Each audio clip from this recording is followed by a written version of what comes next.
Assalamualaikum students, my name is Mohammad Zuhaib. I am your computer science teacher for grade 12.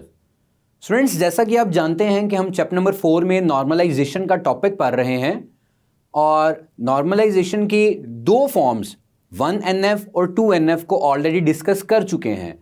आज हम इसकी तीसरी form को discuss करेंगे, थर्ड नॉर्मल फॉर्म को, जिसमें हम ट्रांजिटिव डिपेंडेंसी को किस तरह से रिमूव करना है वो सीखेंगे। आइए चलते हैं, इस टॉपिक को समझते हैं बोर्ड पे। जी तो स्टूडेंट्स, अभी हम पढ़ने जा रहे हैं थर्ड नॉर्मल फॉर्म। जैसा कि आपको पता है कि नॉर्मलाइजेशन की डिफरेंट फॉर्म्स हैं जो कि हम पहले पढ़ चुके हैं, first normal form, second normal form. अब हम थर्ड नॉर्मल फॉर्म को पढ़ने जा रहे हैं। जैसा कि सेकंड नॉर्मल फॉर्म में हमने कुछ कंडीशंस देखी थी, इसी तरह अगर हम अपने टेबल को थर्ड नॉर्मल फॉर्म में कन्वर्ट करना चाह रहे हैं तो उसकी भी कुछ कंडीशंस हैं जो कि हमें फॉलो करनी पड़ती हैं, जो हमें रिलेशन पे यानी कि टेबल पे अप्लाई करनी पड़ती हैं। उसके बाद हमारा टेबल या रिलेशन जो है वो थर्ड नॉर्मल फॉर्म में आता है। स्टूडेंट, अगर आपको प्रीवियस लेक्चर याद हो तो हम लोगों ने एक बात की थी कि थर्ड नॉर्मल फॉर्म में ट्रांजिटिव डिपेंडेंसी को रिमूव किया जाता है। तो आइए चलते हैं, इसकी कंडीशंस देखते हैं कि क्या कंडीशंस हैं जो हमें अप्लाई करनी पड़ती हैं, कौन सी कंडीशंस हैं जो हमें फॉलो करनी पड़ती हैं ताकि हमारा टेबल जो है वो थर्ड नॉर्मल फॉर्म में आ जाए। पहली कंडीशन अगर आप देखें तो लिखा गया है relation must be in 2NF, कि जो टेबल है वो सेकंड नॉर्मल फॉर्म में होना चाहिए। अब सेकंड नॉर्मल फॉर्म में टेबल का होना, इसका मतलब है कि ना तो उसमें रिपीटिंग ग्रुप हो, नो रिपीटिंग ग्रुप, और ना ही उसमें कोई पार्शियल डिपेंडेंसी हो, नो पार्शियल डिपेंडेंसी, ना ही उसमें कोई रिपीटिंग ग्रुप हो और ना ही उसमें कोई पार्शियल डिपेंडेंसी हो। अब पहली कंडीशन तो ये है, हमने जो भी टेबल कन्वर्ट करना है थर्ड नॉर्मल फॉर्म में, हमें सबसे पहले ये दो चीज़ें लाजमी देखनी पड़ेंगी कि आया टेबल 1NF में है, 1NF के बाद टेबल 2NF में है, रिपीटिंग ग्रुप तो कोई नहीं है, पार्शियल डिपेंडेंसी तो कोई एग्जिस्ट नहीं कर रही। अगर हैं तो हमें पहले टेबल को 1 और 2NF में कन्वर्ट करना पड़ेगा, उसके बाद हम उसको 3NF में कन्वर्ट कर सकते हैं। ये पहली कंडीशन है। अगर पहली कंडीशन सेटिस्फाइड हो रही है, यानी कि table already second normal form में है, फिर हमने दूसरी कंडीशन की तरफ जाना है, और वो क्या है कि there should not be transitive dependency in the relation, कि रिलेशन में कोई भी ट्रांजिटिव डिपेंडेंसी नहीं होनी चाहिए। अब हमें ये बात समझनी है कि ये ट्रांजिटिव डिपेंडेंसी क्या होती है और इसको किस तरह से टेबल में से रिमूव किया जाता है। स्टूडेंट्स, कल भी हम लोगों ने बात की थी कि टेबल में से ट्रांजिटिव डिपेंडेंसी या पार्शियल डिपेंडेंसी को रिमूव करने के लिए हम टेबल को डीकंपोज करते हैं, यानी कि ब्रेक करते हैं दो हिस्सों में। आज भी वही करेंगे, बट उससे पहले आप ये समझें कि ये ट्रांजिटिव डिपेंडेंसी क्या होती है। स्टूडेंट्स, दोबारा से वही बात जो हम पहले पढ़ते आए हैं कि एक रिलेशन में, यानी कि एक टेबल में हम जो डेटा स्टोर करवाते हैं वो किसी एंटिटी का डेटा होता है, और आपको पता है कि हर एंटिटी के एट्रीब्यूट्स होते हैं। उन एट्रीब्यूट्स को हम फील्ड्स भी कहते हैं, और वो जो फील्ड्स हैं, वो जो एट्रीब्यूट्स हैं, वो बेसिकली हम कॉलम्स में लिखते हैं। ऐसा ही है। अब ये भी बात हमने की थी कि वो जो एट्रीब्यूट्स हैं वो की एट्रीब्यूट्स भी होते हैं, और कुछ एट्रीब्यूट्स जो हैं वो नॉन की एट्रीब्यूट्स भी होते हैं। आम तौर पे हम की एट्रीब्यूट उसी एट्रीब्यूट को कहते हैं जो कि यूनिक होता है, यानी कि हमने जिस पर प्राइमरी की बनाई होती है। बात समझ गए होंगे आप। इसके अलावा बाकी जो एट्रीब्यूट्स हैं हम उनको नॉन की एट्रीब्यूट्स कंसीडर कर सकते हैं। अब पार्शियल डिपेंडेंसी के बाद ट्रांजिटिव डिपेंडेंसी को समझना ये ज़रा आसान हो जाता है कि ट्रांजिटिव डिपेंडेंसी में वो कहता है कि अगर दो नॉन की एट्रीब्यूट्स के दरमियान, फॉर एग्जांपल एक एट्रीब्यूट है वो भी नॉन की एट्रीब्यूट है, दूसरा एट्रीब्यूट है वो भी नॉन की एट्रीब्यूट है, अगर उन दो नॉन की एट्रीब्यूट्स के दरमियान कोई डिपेंडेंसी है, कोई फंक्शनल डिपेंडेंसी दो नॉन की एट्रीब्यूट्स के दरमियान एग्जिस्ट कर रही है, तो उसे हम ट्रांजिटिव डिपेंडेंसी कहेंगे। अब इस ट्रांजिटिव डिपेंडेंसी को तीन डिफरेंट तरीकों से एक्सप्लेन किया गया है, तीन डिफरेंट मेथड से बताने की कोशिश की गई है कि ट्रांजिटिव डिपेंडेंसी होती क्या है। पहली बात उसने जो की है, ये बुक में लिखी हुई है, वो कहता है कि it is a functional dependency in a relation between two non key attributes, यानी कि दो नॉन की एट्रीब्यूट्स के दरमियान जो फंक्शनल डिपेंडेंसी है वो बेसिकली ट्रांजिटिव डिपेंडेंसी है। अब आसान अल्फाज में हम ये भी कह सकते हैं कि भाई अगर एक नॉन की एट्रीब्यूट किसी दूसरे नॉन की एट्रीब्यूट पे डिपेंड कर रहा है तो वो ट्रांजिटिव डिपेंडेंसी है। उसने लिखा है कि a non key attribute in a relation must not depend on an other non key attribute, कि एक नॉन की एट्रीब्यूट टेबल में किसी दूसरे नॉन की एट्रीब्यूट पे डिपेंड नहीं करना चाहिए। अगर वो डिपेंड कर रहा है तो ट्रांजिटिव डिपेंडेंसी एग्जिस्ट करेगी, अगर वो डिपेंडेंट नहीं है तो ट्रांजिटिव डिपेंडेंसी एग्जिस्ट नहीं करेगी। हम तीसरे तरीके से भी इसको ये एक्सप्लेन कर सकते हैं कि if a non key attribute value can be obtained simply by knowing the value of an other non key attribute. भाई अगर एक नॉन की एट्रीब्यूट की वैल्यू हम किसी दूसरे नॉन की एट्रीब्यूट की मदद से ऑब्टेन कर रहे हैं, हासिल कर रहे हैं, देख रहे हैं, इसका मतलब है कि दो नॉन की एट्रीब्यूट के दरमियान फंक्शनल डिपेंडेंसी है, और फंक्शनल डिपेंडेंसी का दो नॉन की एट्रीब्यूट के दरमियान होना इस बात का सबूत है, ये जाहिर करता है कि रिलेशन में ट्रांजिटिव डिपेंडेंसी एग्जिस्ट कर रही है, और टेबल आपका थर्ड एनएफ में नहीं है। हमें फिर क्या करना पड़ता है कि टेबल को थर्ड एनएफ में लेके आना पड़ता है, हमें ट्रांजिटिव डिपेंडेंसी को रिमूव करना पड़ता है, हमें वो फंक्शनल डिपेंडेंसी जो दो नॉन की एट्रीब्यूट्स के दरमियान एग्जिस्ट कर रही है उसको रिमूव करना पड़ता है, उसको एलिमिनेट करना पड़ता है।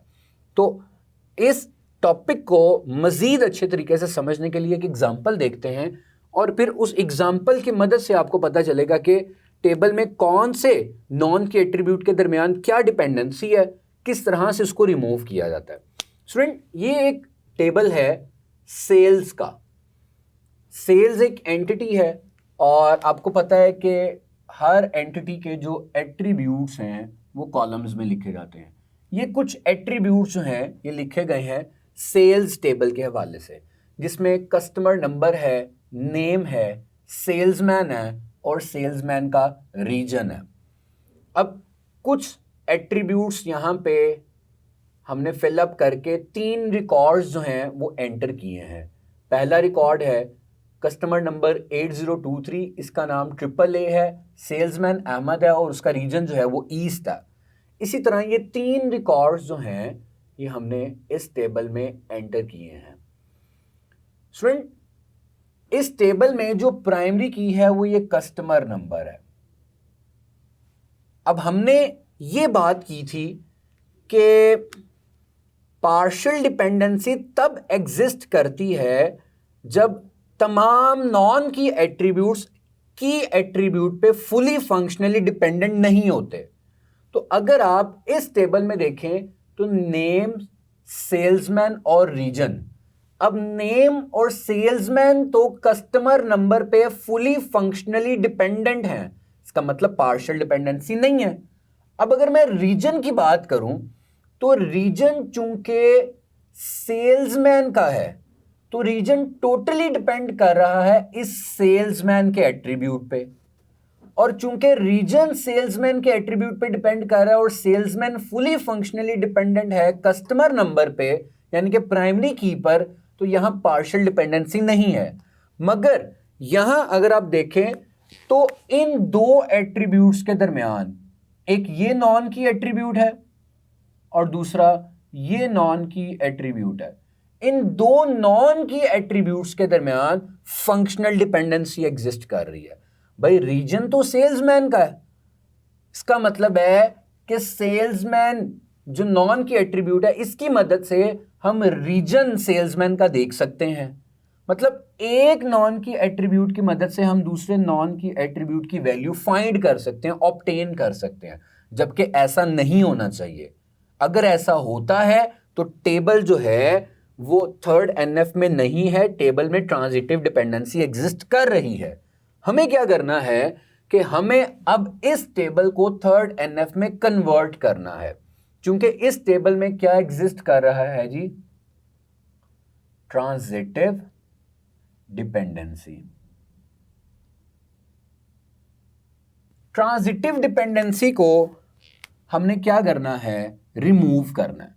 और उसका तरीकाकार क्या है कि हमने ये जो एक टेबल बना हुआ है, रिलेशन बना हुआ है, इसको डीकंपोज कर दिया है, इसको ब्रेक कर दिया दो अलग अलग टेबल्स में।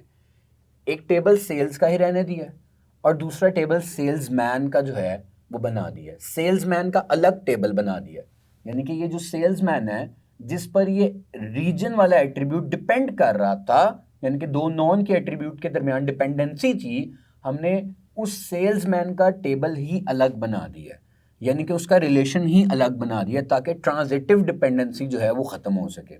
स्टूडेंट, ये सेल्स का टेबल है, इसमें ये कस्टमर नंबर जो आईडी है जिसे हमने बेसिकली प्राइमरी की का नाम दिया था, ये मैंने लिखी है।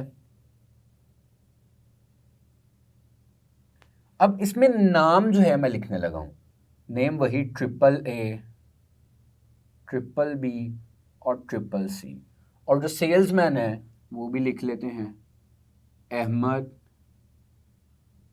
बशीर और खालिद। अब अगर आप देखें तो ये नेम वाला एट्रीब्यूट भी प्राइमरी की पे डिपेंड कर रहा है और ये भी इस पे डिपेंड कर रहा है, और यहाँ पे कोई ट्रांजिटिव डिपेंडेंसी भी नहीं है। टेबल 2NF में भी है और 3NF में भी है। सेल्समैन के टेबल में क्या करना है कि सेल्समैन के टेबल में हमने कस्टमर नंबर, अच्छा ये अगर हम ना भी लिखें तो कोई मसला नहीं है, बुक में इसके बगैर एग्जांपल दी हुई है, मगर हमने चूंकि जो एग्जांपल लास्ट लेक्चर में की थी फॉरेन की के साथ, वही जो मेथड है मैं यहाँ पे अप्लाई करूँगा कि भाई टेबल तो हमने डीकंपोज कर दी है, मगर हम एक टेबल की जो प्राइमरी की है उसको दूसरे टेबल में यूज़ करके उसकी फॉरेन की बना देते हैं ताकि एक टेबल पैरेंट टेबल बन जाए और दूसरा टेबल डिपेंडेंट टेबल बन जाए, और वो प्राइमरी की के साथ उसकी वैल्यू मैच करे और हम इजीली वो वैल्यूज जो हैं वो एक्सेस कर सकें। तो सेल्समैन जो हैं वो दोबारा लिख लेते हैं यहाँ पे, अहमद, बशीर और जी खालिद। अब इनके रीजन लिखेंगे कि भाई इसका रीजन था ईस्ट, इसका रीजन है साउथ और इसका रीजन है जी वेस्ट। अब अगर आप देखें तो चूंकि टेबल ही अलग हो गया है, रिलेशन ही अलग हो गया है, तो हम इन दो एट्रीब्यूट्स को मिला के एक प्राइमरी की बना सकते हैं। और ये जो रीजन है ये इस पे मुकम्मल तौर पे डिपेंडेंट है, ना तो नॉन की एट्रीब्यूट्स के दरमियान कोई डिपेंडेंसी है। सर ज़रूरी नहीं है कि आपने दोनों को मिला के बनाना है, आप इस एट्रीब्यूट को भी बना सकते हैं। इस एट्रीब्यूट को ना बनाएं, आप इस एट्रीब्यूट जो आपने दूसरे टेबल से निकाल के अलग किया है, आप उसकी अलग से आईडी असाइन कर सकते हैं। मल्टीपल वेज हैं, ठीक है। कोई मज़ीद एट्रीब्यूट्स भी आप यहाँ पे लिखना चाहें तो वो भी आप यहाँ पे लिख सकते हैं। तो स्टूडेंट, ये थी एक एग्जाम्पल, ये एक बहुत छोटी एग्जाम्पल है जिसमें मैंने आपको ये समझाने की कोशिश की है कि किस तरह से डिपेंडेंसी को रिमूव किया जाता है और ट्रांजिटिव डिपेंडेंसी को किस तरह से रिमूव किया जाता है। एक दोबारा से इस लेक्चर का ओवरव्यू ले लेते हैं कि भाई अगर तो दो नॉन की एट्रीब्यूट्स के दरमियान कोई फंक्शनल डिपेंडेंसी है तो वो ट्रांजिटिव डिपेंडेंसी है। उसको रिमूव करेंगे तो टेबल थर्ड एनएफ में होगा। और रिमूव करने का तरीकाकार क्या है कि हमने उस टेबल को डीकंपोज कर दिए दो अलग अलग हिस्सों में, ताकि जिसके एट्रीब्यूट्स है वो उसी टेबल के एट्रीब्यूट्स यानी कि फील्ड्स में लिखे जाएं, और कोई भी एक एट्रीब्यूट जो कि नॉन की एट्रीब्यूट है वो किसी दूसरे नॉन की एट्रीब्यूट पे डिपेंड ना करे। स्टूडेंट, ये थर्ड एनएफ है। इसके बाद भी हमारे पास हायर फॉर्म्स हैं नॉर्मलाइजेशन की, मगर आपके सिलेबस में, आपकी बुक में बस ये 3 नॉर्मल फॉर्म्स का जिक्र है।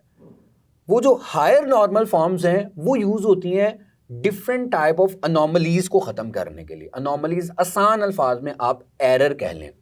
वो इंसर्शन अनोमली भी हो सकती है, वो डिलीशन अनोमली भी हो सकती है, वो मॉडिफिकेशन अनोमली भी हो सकती है, जो कि डिफरेंट अनोमलीज को ख़त्म करने के लिए हम हायर फॉर्म्स को यूज़ करते हैं। बट वो आपके बुक के स्कोप से बाहर है, इसलिए हमने सिर्फ थर्ड एनएफ तक ही काम करना है। ये हमारा जो कंप्लीट एक टॉपिक चल रहा था, normalisation and steps of normalisation या फॉर्म्स ऑफ नॉर्मलाइजेशन, वो आज कंप्लीट हुआ है। 1NF जिसमें रिपीटिंग ग्रुप खत्म किए जाते हैं, 2NF जिसमें पार्शियल डिपेंडेंसी रिमूव की जाती है, और 3NF जिसमें ट्रांजिटिव डिपेंडेंसी को रिमूव किया जाता है। स्टूडेंट, इसको एक दफ़ा बुक से लाजमी गो थ्रू कीजिएगा और एग्जाम्पल जो बुक में गिवन है वो भी देखिएगा। जी तो स्टूडेंट्स, उम्मीद है कि टॉपिक आपको समझ आ गया होगा। इसमें हमने ये सीखा कि किस तरह से एक टेबल को थर्ड एनएफ में कन्वर्ट किया जाता है, किस तरह से टेबल से ट्रांजिटिव डिपेंडेंसी को रिमूव किया जाता है, ताकि हमारे टेबल में किसी भी किस्म की कोई रेडुएंसी या कोई अनोमली जो है वो ना हो और टेबल हमारा सिंपल एंड स्टेबल फॉर्म में हो। स्टूडेंट्स, ये टॉपिक इंपॉर्टेंट है, इनको बुक से लाजमी गो थ्रू कीजिएगा ताकि जो आपके डिफ़िकल्टीज़ हैं वो दूर हो सकें। नेक्स्ट लेक्चर में इंशाल्लाह नई वीडियो के साथ हाजिर होंगे। बहुत शुक्रिया।